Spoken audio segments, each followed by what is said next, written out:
Qarabağın azadlığı,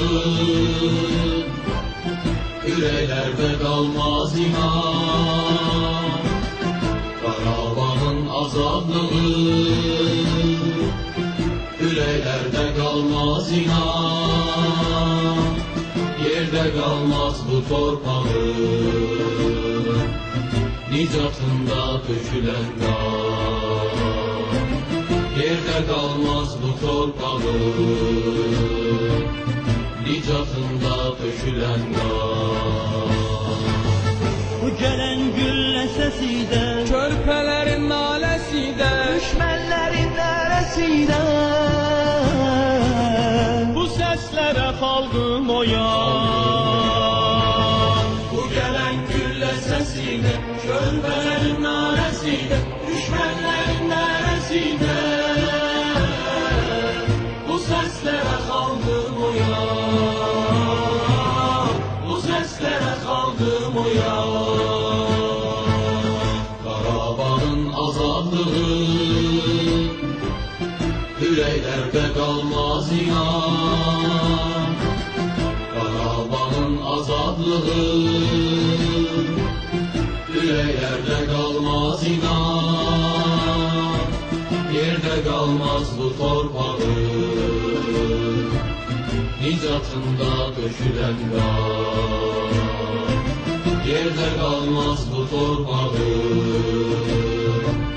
nicatında dökülen kan. ötenin doğma taşları, Kesilen şehit başları, gözler akan kan yaşları, intikamsız kalmaz inan. Vətənin doğma taşları, kesilen şehit başları, gözler akan kan yaşları, intikamsız kalmaz inan, intikamsız kalmaz inan. Qarabağın azadlığı, yüreklerde kalmaz inan. Qarabağın azadlığı, yüreklerde kalmaz inan. Yerde kalmaz bu torpağı, nicatında dökülen kan. Yerde kalmaz bu torpağı, nicatında dökülen kan. sevir Allah'a özünü, Qəbul et hakkın sözünü, sıkarak hain gözünü, düşmene vermeye yaman. Sevir Allah'a üzünü, kabul et hakkın sözünü, sıkarak hain gözünü, düşmene vermeye yaman, düşmene vermeye yaman. İman atomdan da qüvvəlidir, topdan da qüvvəlidir, avtomatın gülləsindən də qüvvəlidir. İman odur ki, la ilahe illallah.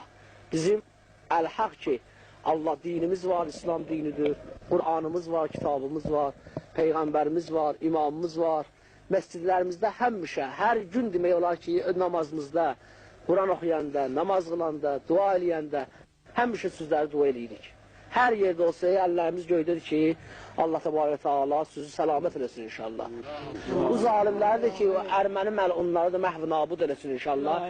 İnşallah ki, məhv nabud olurlar, bir şey qalmayıb. Amma ki, biraz necə deyərlər ki, ruhdan düşmək lazımdır, sabit qədəm olmaq lazım. Bizim də əlimizdən nə gələni və qədir qüvvə nə gəlsə, sizə kömək eləyə hazırıq inşallah. Allah səlamət eləsin cəmiyyən hamısı. Amin. Azadlığı, yüreklerde kalmaz inan.